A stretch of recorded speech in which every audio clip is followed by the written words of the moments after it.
Nikel dan zinc.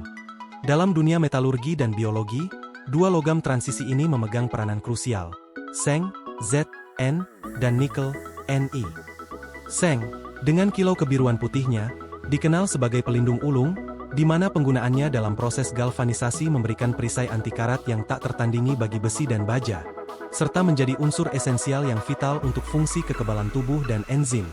Sementara itu, nikel, logam perak putih yang keras dan tahan korosi, adalah tulang punggung industri paduan alau, khususnya dalam baja nirkarat, stainless steel, yang menjamin kekuatan dan daya tahan panas dalam segala hal mulai dari peralatan dapur hingga komponen turbin jet, sekaligus memainkan peran penting dalam teknologi baterai dan katalisis modern. Nikel, dengan simbol Ni dan nomor atom 28, secara fisik menampakkan diri sebagai logam transisi berwarna putih keperakan yang cemerlang dengan sedikit sentuhan keemasan. Ia dikenal sangat keras, namun memiliki sifat ulet dan dapat ditempa, yang memungkinkannya untuk dibentuk menjadi kawat atau lembaran tipis tanpa mudah patah. Sifat fisikanya yang paling menonjol adalah feromagnetisme, yang berarti nikel ditarik kuat oleh magnet pada suhu ruang, mirip dengan besi dan kobalt. Selain itu, Ni memiliki titik leleh yang sangat tinggi, yaitu sekitar 1455 derajat Celcius, dan merupakan konduktor listrik dan panas yang baik, menjadikannya pilihan material unggulan untuk aplikasi yang memerlukan kekuatan struktural dan kinerja tinggi di bawah suhu ekstrim. Kemudian, dari sisi kimia, nikel menunjukkan ketahanan yang luar biasa terhadap korosi dan oksidasi dalam kondisi standar, sebuah ciri yang menjadikannya sangat berharga dalam industri. Ketahanan ini berasal dari pembentukan lapisan tipis nikel oksida, NiO, yang pasif di permukaannya, melindungi logam di bawahnya dari serangan kimia lebih lanjut, terutama oleh air dan udara. Seng atau Zn adalah logam padat dengan penampilan putih kebiruan yang berkilauan, meskipun permukaannya cenderung kusam dengan cepat di udara.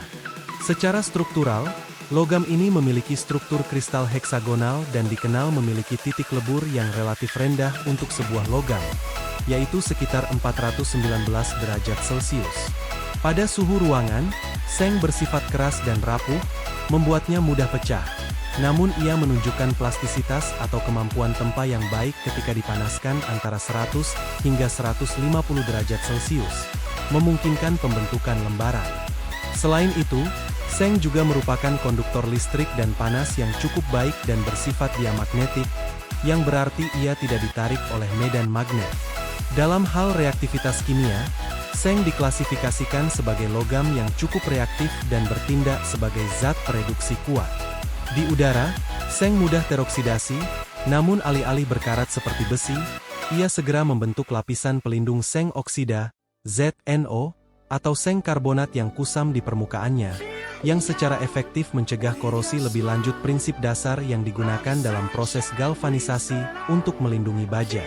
Seng menunjukkan sifat amphoter, yang berarti ia dapat bereaksi baik dengan asam maupun basa kuat, membentuk kompleks, sebuah karakteristik yang membedakannya dari banyak logam lain.